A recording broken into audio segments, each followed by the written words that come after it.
Eu ouvi algo do senador Omar Aziz, ele fala em tudo que é lugar. Ele odeia Bolsonaro, ele não gosta de Bolsonaro, não gosta nem de ouvir o nome. E ele completa dizendo, mas uma coisa eu tenho que dizer. Na época de Jair Bolsonaro, os prefeitos nadaram em dinheiro, os governadores nadaram em dinheiro, nunca faltou um centavo, ninguém cruzou o ano no vermelho, 13º foi pago, ninguém passou fome, sobrou dinheiro no governo Bolsonaro para prefeitos e governadores.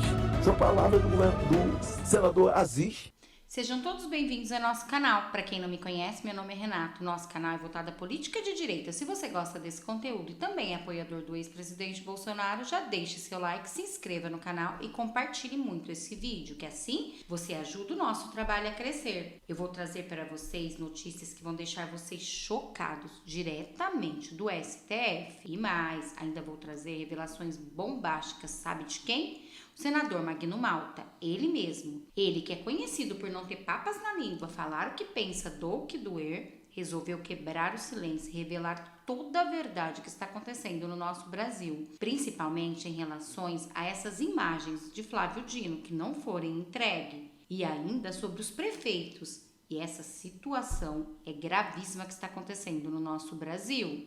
Urgente, pedido de impeachment contra Flávio Dino é apresentado. É isso mesmo, quem sabe agora, né? A justiça vai ser feita. Um grupo de parlamentares da oposição apresentou nesta segunda-feira, dia 4, representando o pedido de impeachment de Flávio Dino, ministro da Justiça. Segundo o documento protocolado pelo deputado federal Paulo Bilinski, o não envio das imagens completas no dia 8 de janeiro reforça a presença de fortes indícios que houve uma conduta ativa para a exclusão das imagens, que configura em tese em crime de fraude processual, previsto no artigo 347 do Código Penal, majorado pelo fato da conduta ser apta a produzir efeito em processo penal. E de acordo com o texto, Dino teria ainda cometido o crime de responsabilidade ao impedir e protelar a atuação da Força Nacional na proteção da esplanada dos ministérios no dia 8 de janeiro.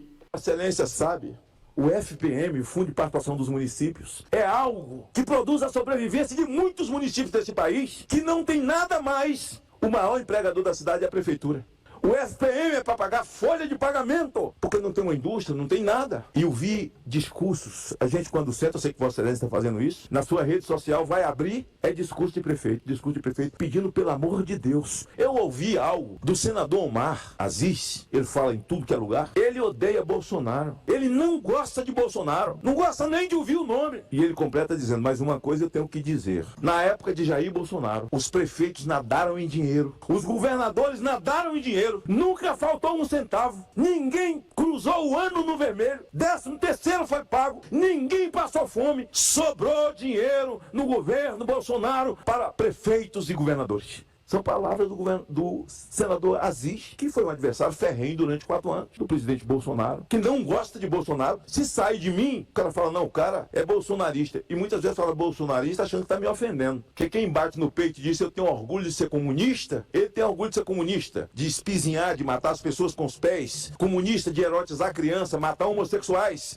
Porque só aqui eles glamorizam. Mas no Irã, homossexual morre. Em Cuba, mata-se homossexuais. Che Guevara era um desses. E ainda hoje o regime faz isso? Na China, não é só a igreja perseguida, mas também os homossexuais. Mas essa gente que é comunista, diz que tem orgulho de ser comunista. Eu tenho orgulho de ser cristão. E isso faz muito mal para muita gente. E ver a nossa terra ser entregue de forma covarde, quando os prefeitos estão pedindo pelo amor de Deus, salve o meu município, presidente Lula. Mas o presidente Lula quer salvar primeiro a Venezuela. Ele quer salvar primeiro a Argentina. 600 milhões, senador Irã. Ele quer salvar primeiro os ditadores da África. Ele quer primeiro voltar com as obras da Odebrecht, da Queiroz Galvão, da OAS. E nós temos que lutar muito com essa anomalia que é essa reforma tributária, para não mais penalizar o povo brasileiro e impedir que se feche. Esse estado ideológico não mudou um presidente e entrou outro. É uma instalação de um novo regime e o marco temporal vai definir isso definitivamente. Eu faço um apelo aos ministros do Supremo e a nós a obrigação de enfiarmos uma cunha. Que o sujeito, quando vai colocar um cabo numa enxada, ele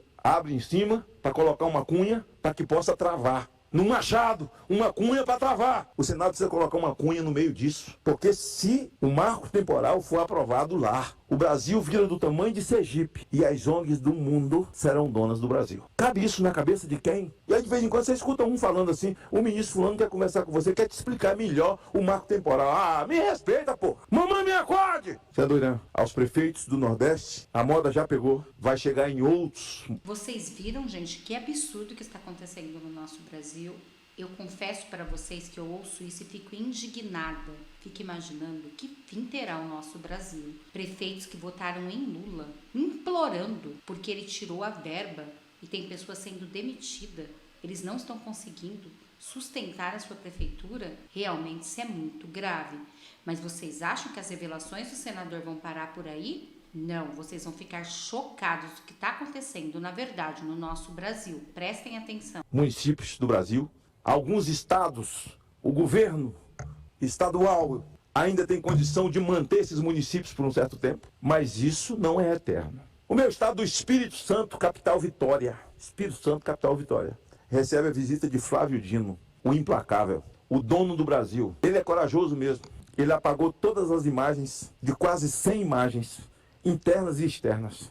O ministro Alexandre de Moraes, a quem ele consulta, manda ele entregar. O documento está comigo, está com todos na CPI, está no cofre. E nós fomos questionar o ministro sobre a ordem dele, até porque o Dino não tinha que consultar o ministro Alexandre de Moraes, como o Arthur Lira não teria também que consultar o Dino. Uma CPI é um instituto que tem poder de polícia e poder de justiça. O Arthur tinha que oficiar o Supremo pedindo compartilhamento e fim. Pedir para Dino, ele é senador, mas está na condição de servidor público agora. O ministro, ele é obrigado a vir à CPI. Convidar é por educação, mas se não aceitar, convoca. Eu digo isso porque na CPI do narcotráfico, o ministro, então, Renan Calheiros, do governo Fernando Henrique, foi a CPI do narcotráfico. Razão pela qual nós prendemos Ildebrando Pascoal, o serrador de gente do Acre, porque tinha muitas informações do Ministério da Justiça. Por que Flávio Dino é tão poderoso? O que houve? Se a gente faz a linha do tempo, presidente, G. Dias diz, no depoimento da Polícia Federal, que ele chegou lá às 14h45. Está no depoimento da Polícia Federal. Por volta de 16 e pouco, ele chegou no Palácio. E agora o Penteado,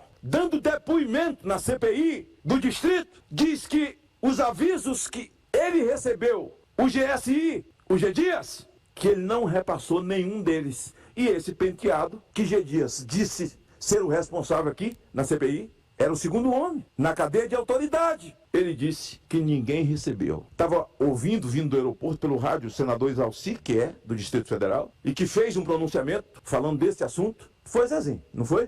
Pode confirmar, Zezinho. Não corre isso, não. O trem está feio no Brasil, mas ninguém vai mandar ele prender. Não é? O senador Isalci fez um pronunciamento muito bem colocado, até porque acompanhou todo esse depoimento do Penteado. A CPMI tem que ter um relatório isento, mas não terá. O relatório está pronto. Houve uma tentativa de golpe. Bolsonaro não estava aqui. Se Bolsonaro não estava aqui, houve uma tentativa de golpe em janeiro, essa seria a presidente do Brasil. Irmã Hilda, a presidente do Brasil. Essa senhora aqui. Está vendo o que está debaixo do braço dela? É uma arma. É uma arma. Uma BS de 166 livros. Uma Bíblia Sagrada. Senhor presidente, eu estive num congresso essa semana, esse final de semana em Sergipe. Brasil pós-moderno e o judiciário. O título é engraçado, mas é importante, porque o nosso ordenamento jurídico não existe. A afinada Constituição carece das nossas reverências. Mas eu falei lá o que penso, até porque não tenho formação jurídica nenhuma. Mas ninguém precisa ter formação jurídica para entender a violência praticada contra a lei nesse país. Pois bem, encerro com uma notícia que está em tudo que é lugar.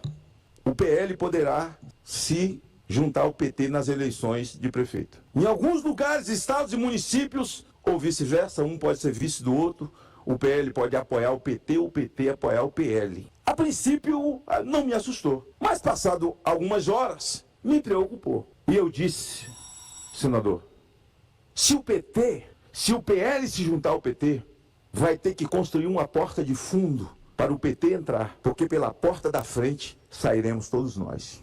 Um senador aqui, líder do governo, disse, o governo está de braços abertos para o PL. Pode fechar seus braços, que esse abraço não vai ter. Em seguida, vejo um vídeo do presidente do partido, liguei e não consegui falar com ele, dizendo que não há a menor possibilidade de Valdemar da Costa Neto dessa possibilidade acontecer. E disse, um já foi expulso. E se outros se meterem a assumir cargo de governo, expulsos também serão. Viram, gente? Ele acabou com toda a narrativa da esquerda, onde estão dizendo que o PL vai se juntar ao PT.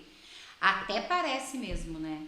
Se o presidente de honra do PL é Bolsonaro, ele vai se juntar com o PT? Jamais! E vocês, o que acharam dessas declarações fortíssimas do senador Magno Malta? Deixa aqui nos comentários. E olha agora esta notícia que eu vou trazer para vocês. Segundo a Pleno News, Marco Aurélio critica a fala de Lula sobre voto secreto no STF. Segundo a coluna Malu Gaspar, análise e informações exclusivas sobre política e economia. Celso de Mello e Marco Aurélio rebatem Lula e defendem divulgação do voto no STF. Por Rafael Moraes Moura, em Brasília. Os ex-ministros do STF, Marco Aurélio e também Celso de Mello, aposentado do Supremo Tribunal Federal, vieram a público nesta terça-feira, dia 5, para criticar as declarações do presidente Luiz Inácio Lula da Silva do PT, de que os votos de cada integrante da corte não deveriam ser mais divulgados. Na entrevista semanal que divulga nas redes do governo e reproduz o seu próprio perfil, o presidente da República disse que a sociedade não tem que saber como é que vota cada ministro da Suprema Corte. Mas para Celso de Mello, a Constituição da República não privilegia o sigilo. Já Marco Aurélio Mello, que foi responsável pela criação da TV Justiça durante o período em que presidiu o Supremo, disse que a fala de Lula foi, aspas, um arroubo de retórica inconcebível, fecham aspas. Olhem quantas críticas ao presidente Lula. Agora ele não quer nem que a gente mais saiba o voto, que não precisa mais ser secreto. Gente, isso é um absurdo.